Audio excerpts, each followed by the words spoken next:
Hello everybody, welcome back to the channel, and without further ado, let's jump right into it. In what is one of the most popular news stories on the planet, the United States Securities and Exchange Commission has issued a subpoena to the American trading platform known as Robinhood over their cryptocurrency listings. The recent development was brought to the public light by Robinhood through its latest 10-K filing with the SEC. Fox Business journalist Eleanor Terrett also highlighted the story. Here's a tweet for it right here. It says, "Breaking!" In gigantic letters, the SEC Gov has issued a subpoena to Robinhood app over its cryptocurrency listings. The subpoena specifically requests information about the platform's custody measures as well as its operations related to the assets it currently lists. Robinhood further revealed that the investigative subpoena, which is one of the factors that could damage its brand, was served to them following the bankruptcies that rocked the crypto scene last year. The platform noted that it could be forced to delist cryptocurrencies regarded as securities by the SEC or a court. So, you might have noticed, and I once again reiterate that I mentioned this at the beginning of the year. This is a very interesting, weird year, not only for life, not only for finance, but crypto in general. This is the year where governments are going to be launching their central bank digital currencies. We heard about this in 2018. It seemed like it was a very long way away, but now we are actually here.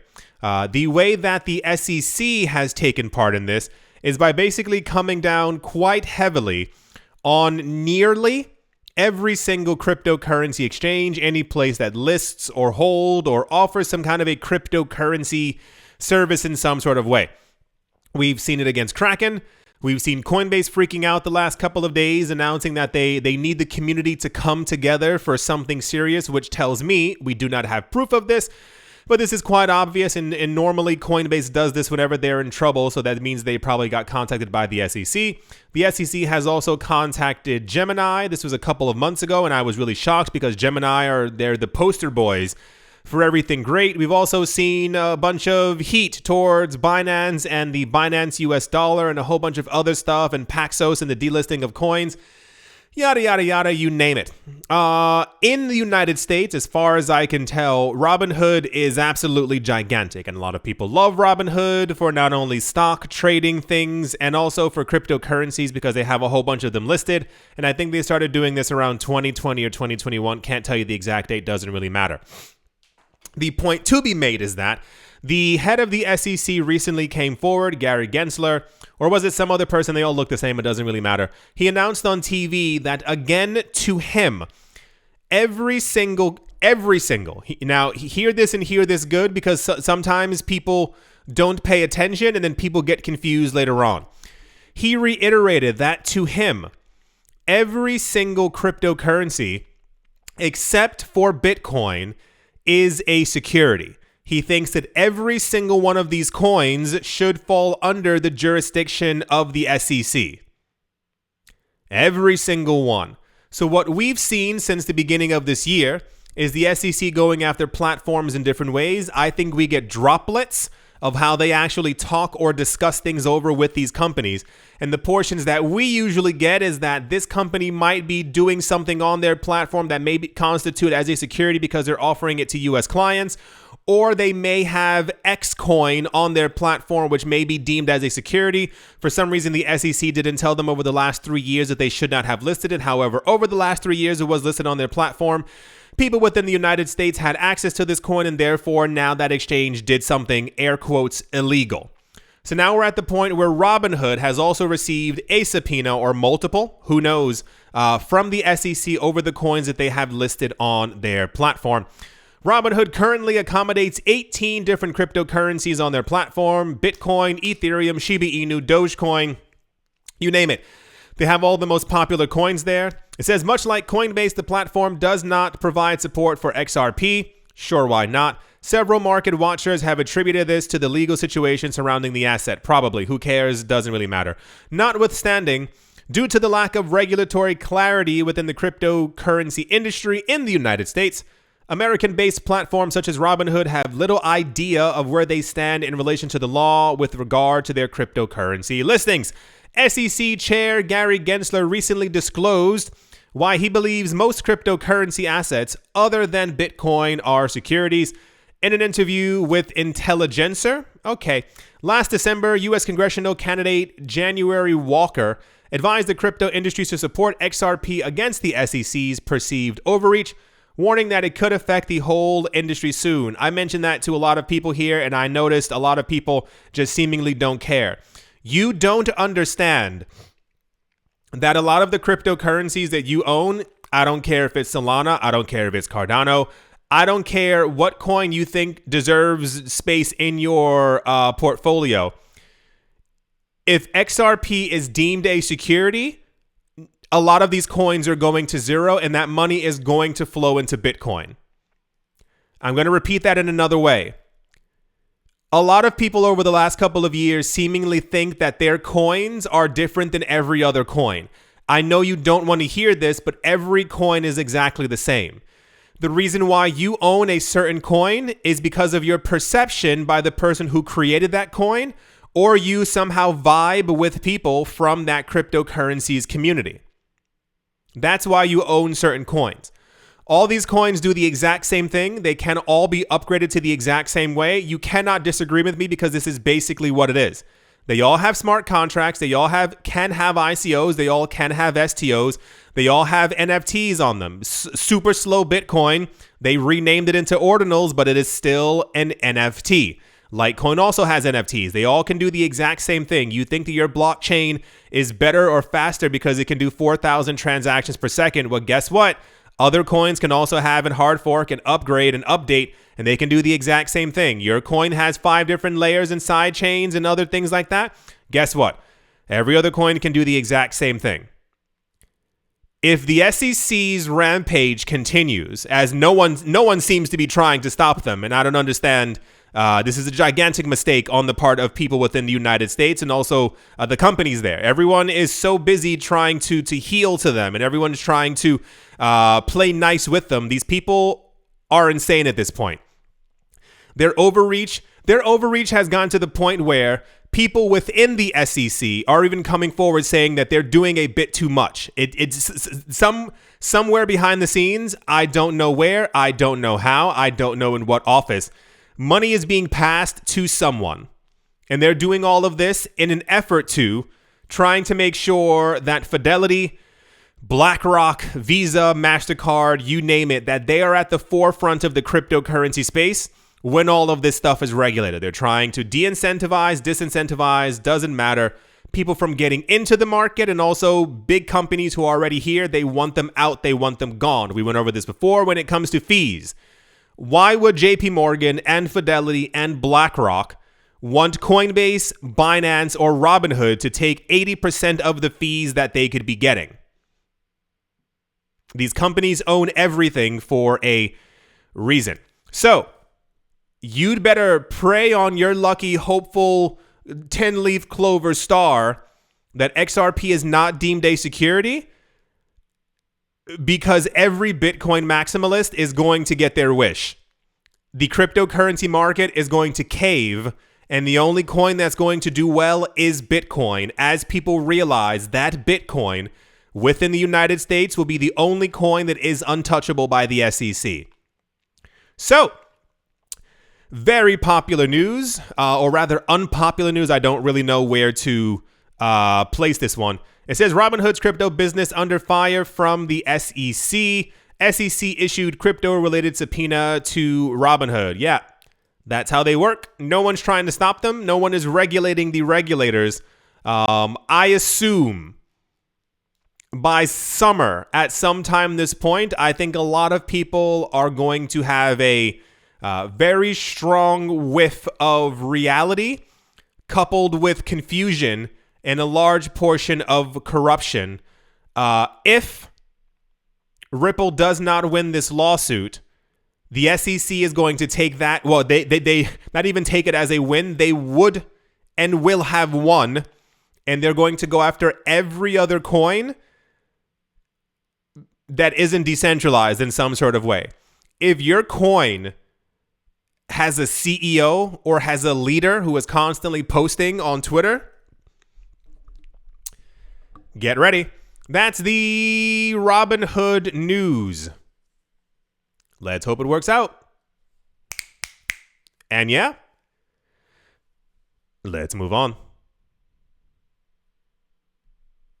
And I'm just not really sure anymore what reality is.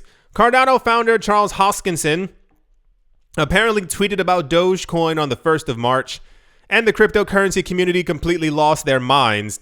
Following the post, the cryptocurrency experienced an increase, and it actually rose by 1% over the course of 24 hours.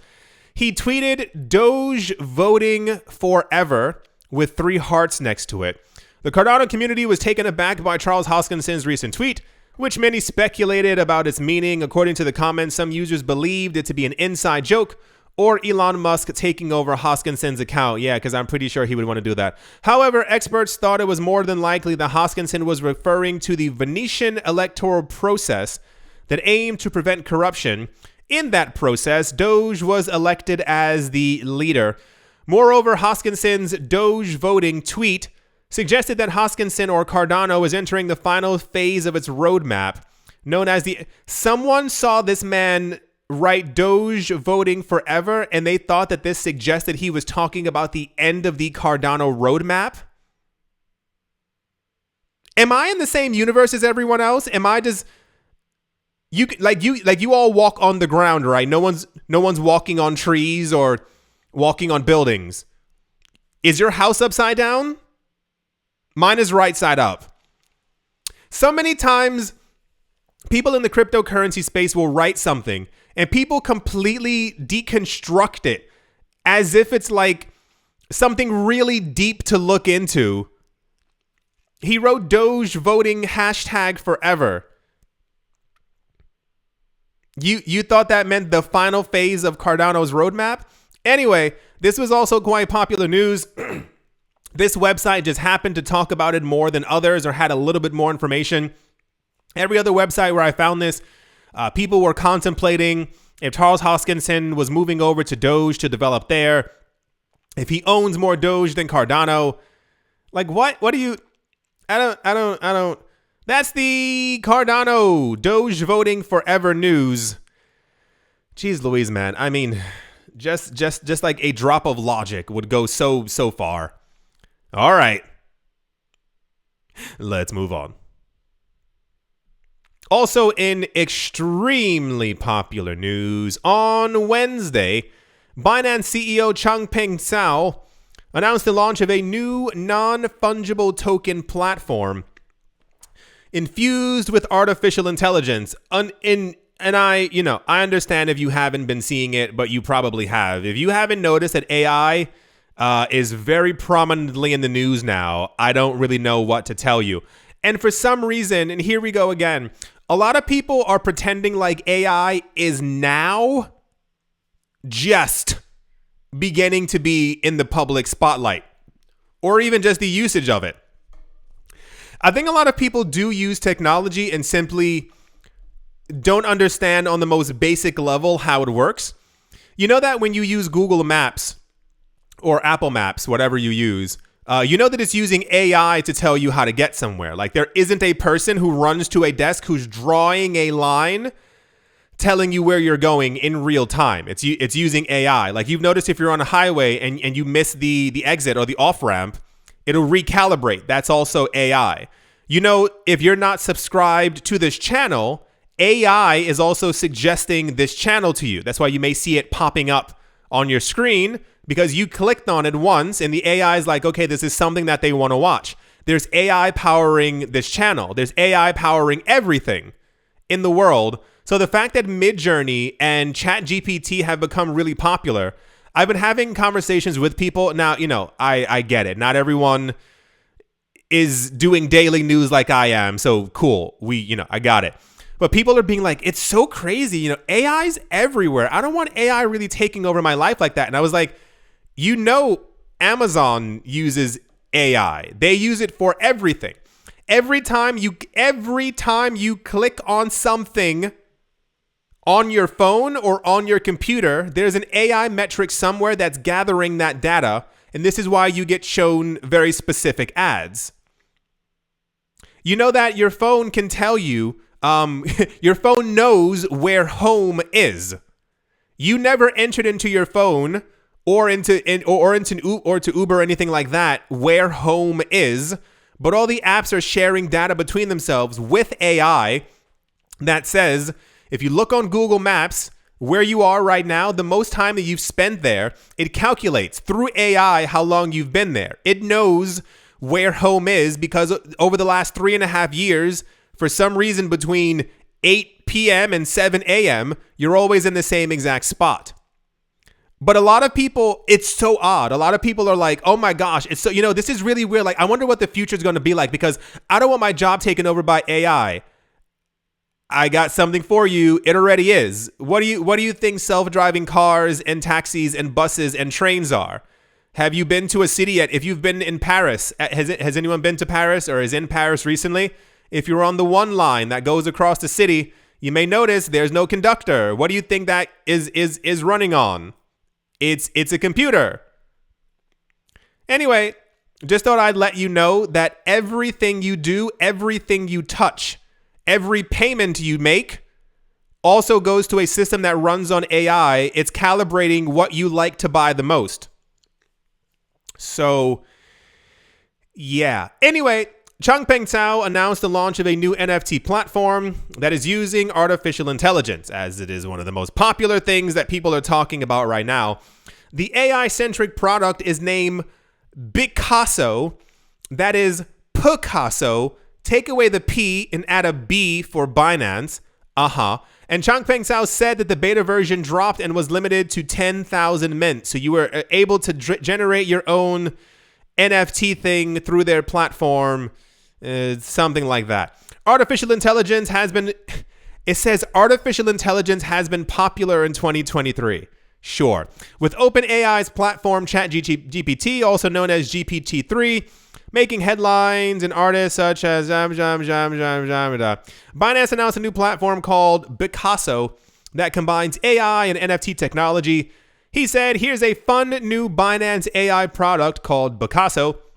He said on Wednesday, you can turn your creative visions into NFTs with AI. Give it a try and show me what you make with it. Beta version now live, limited to 10,000 mints. Similar to several AI-infused art programs, Picasso allows users to enter descriptive prompts for the AI to leverage. Additionally, people can upload photos of a person, animal, or landscape to mix in with the photos creations. In Changpeng Zhao's Twitter thread, users share their AI creations with Changpeng Zhao, etc., etc. So this is happening for two reasons. If you have ever used Midjourney or if you have ever used ChatGPT, every other company on the planet has taken notice now, and they've launched their own versions of it. Google is launching theirs. Amazon is launching theirs. Facebook is also launching their own AI generative platform that can write poems and stories. And oh my gosh.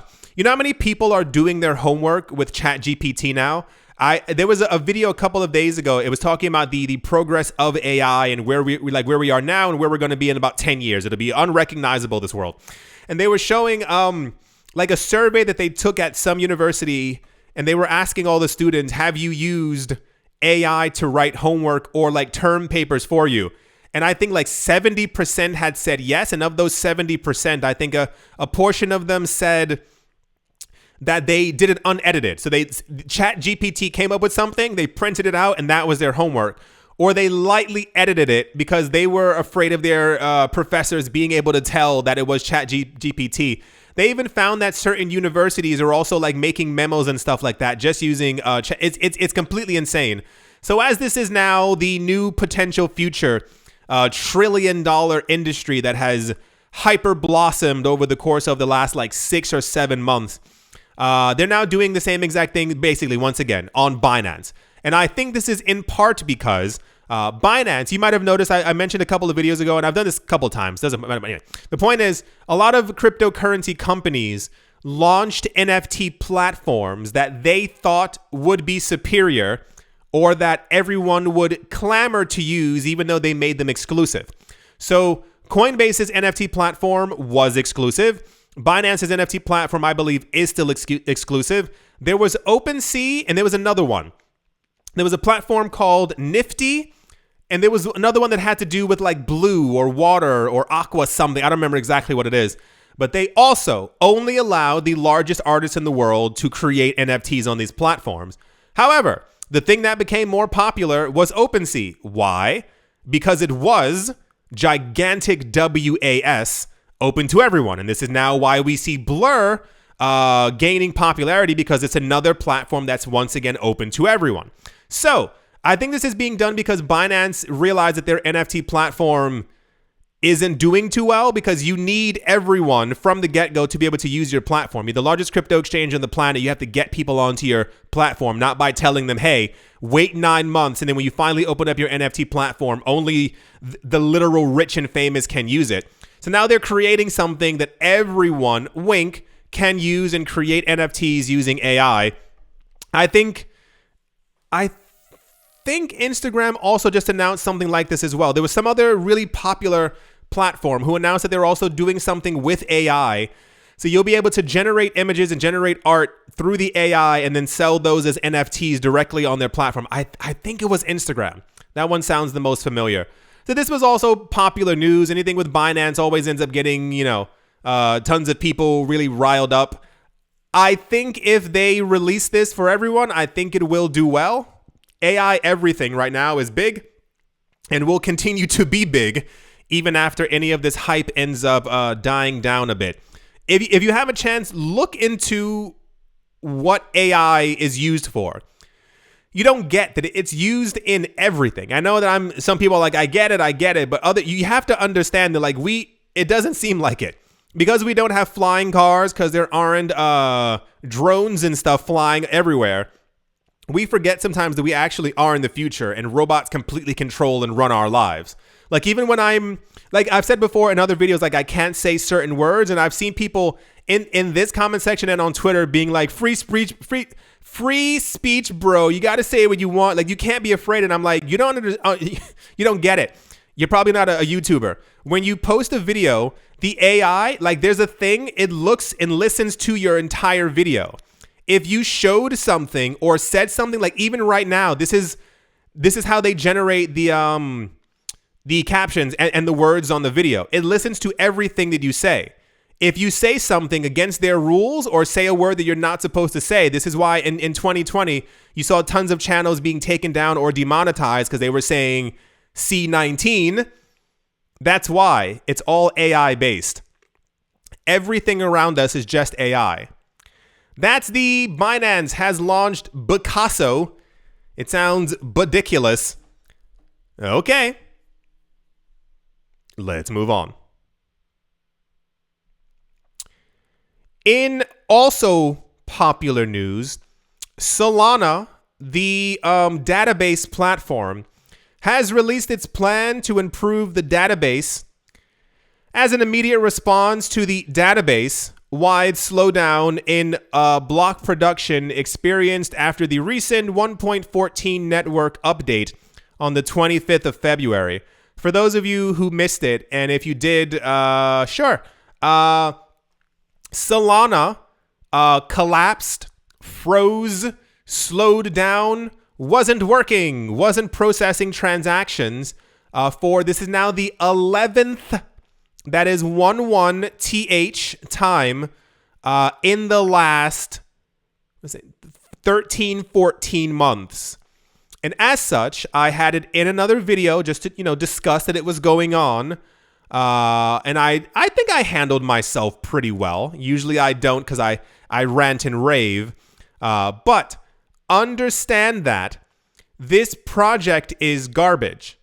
This project's only future relies on the fact that you will continue to hear from YouTubers who lied to you in the first place that you should be getting into this project because it's going to be the next new thing. And now that they realize that it's not, they're going to continue to push this forward as if this is going to actually do something in the future. This entire project has broken down and frozen 11 times. And once again, that's not even considering the amount of hacks and DeFi problems that they've also had over the... Yeah, I know someone was just like, oh, yeah, I forgot about that. Yeah. Last year was also completely terrible as well. Notably, Anatoly Yakovenko, the co-founder and CEO of Solana Labs, released a statement on the 28th of February about the blockchain's ecosystem plan to boost the latest network upgrades. As per the release statement, the plan focuses on maintaining stability as the network resumes its transition. I am so sure. According to the shared post, Solana faced grave issues related to the invalid gas metering, lack of flow control for transactions, lack of fee markets, spiraling RAM, storage, and restart overhead a week ago. You cannot restart Bitcoin. If you restart something, you restart it from the beginning, you wipe out all the transactions. You can restart a database. They said delivering a fast, reliable, and scalable network to move towards a better decentralized... Stop it. I would love to know exactly how, and I'm not going to even air quotes here, exactly how decentralized Solana actually is. When the network breaks down, when the database stops working, it gets restarted by the people at Solana. How in a normal situation, and I mean, nothing is normal about this, you would actually need more than 51% consensus of people to say, hey, let's start back again at this block. Every time this thing has gone down, we have gotten news that Solana engineers are hard at work to restart the network. And please tell me exactly how decentralized Solana is. And once again, shout out to that person who wrote to me on Twitter about this topic that, nobody cares. And it's like, yeah, I know you don't. And that's why you all keep putting your money into crappy projects. I know that none of you care. I know the idea of helping other people and decentralization is so far removed from your mind and from your universe that you live in. How dare I even talk about helping poor people? How dare you bring up the idea of decentralization? The point of, listen, one more reiteration. If XRP goes down, Solana will become dust. Because at least the XRP ledger has not broken down, has not closed, has not slowed down, and at least, unlike Solana, the company Ripple has partnerships with hundreds of other companies around the world. Just thought I'd throw that in there for people who are not paying attention. So XRP might collapse in the States, but guess where it's going to do well? Everywhere else. They said delivering a fast, reliable, and scalable network to move towards a better decentralized web remains a top priority. The issues around last week's 1.14 network update, which focused on improvements for speed and scale, good job, made it clear how maintaining stability during these major updates remains a challenge. So we're now getting damage control from the company that runs and controls the blockchain, the company who controls all aspects of what happens on Solana, that they're going to do better. They're going to try and make sure that this is not going to be a thing anymore. And what's crazy is something else happened in January. I don't remember what it is anymore because there's always some nonsense with this coin. Something else happened in January, and I told you, I said, give it about 5 or 6 weeks. I was wrong with the 5 or 6. It was actually like 7 or 8. So it is the beginning of March. I would ask you all to be prepared. I say mid-April. And I'm being conservative there. Mid-April, maybe end of April, Something else is going to happen. Some other thing is going to fall apart, break. They're going to come forward once again and say they have no idea. Oh, also, look that up. They've announced that the people from Solana Labs, they still have no idea what the problem was. Look it up. I promise you. Type in Solana unclear or doesn't know what problem was, and then put the time frame within the last week. Whatever the issue is, they don't know what it was. So that's a great place to keep money in. You know, there are other coins that like actually do well and like actually have a slight chance of maybe competing with Ethereum that also haven't broken down 11 times. No one cares about those coins. Anyway, that's the Solana. We're going to do better. I'm glad you're still with us, even though we broke apart 11 times in 14 months news. And yeah, let's move on. Yeah, geez, Ethereum has 75,000 pending transactions. I do hope that you've all enjoyed. I do hope that you all are having a great day. Well, Bitcoin's line is back. Great day, great morning, great afternoon, great evening, wherever you are, wherever you might, it's a long line, wherever you might be. Do hope it's absolutely fantastic. Thank you all once again for watching, listening, liking, commenting, supporting, or just being here. Yeah. And I will most certainly be talking to you all soon. See you.